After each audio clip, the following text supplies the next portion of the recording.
How to remove Facebook Messenger groups.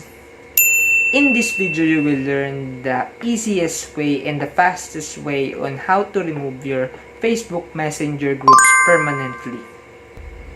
If you watch until the end of this video, you will get the complete step-by-step tutorial and a screen record on how to do this. Let's go!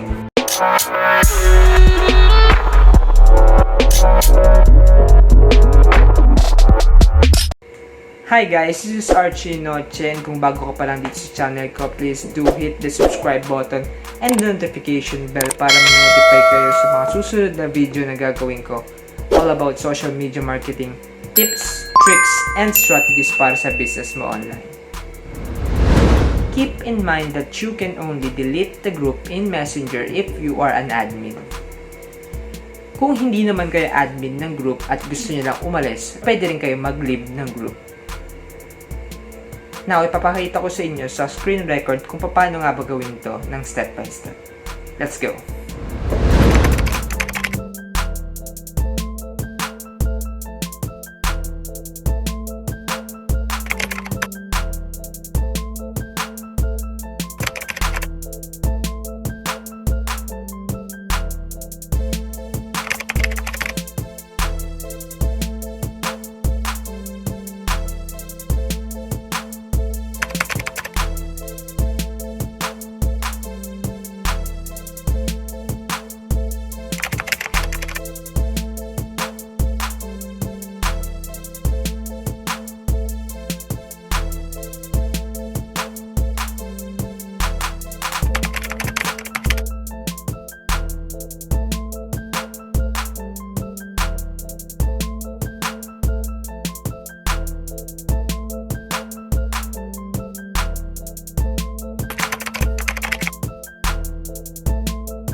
Hi guys, this is Archie, Noche, and I hope na may natutunan kayo dito sa video na ginawa ko on how to remove your Facebook Messenger group.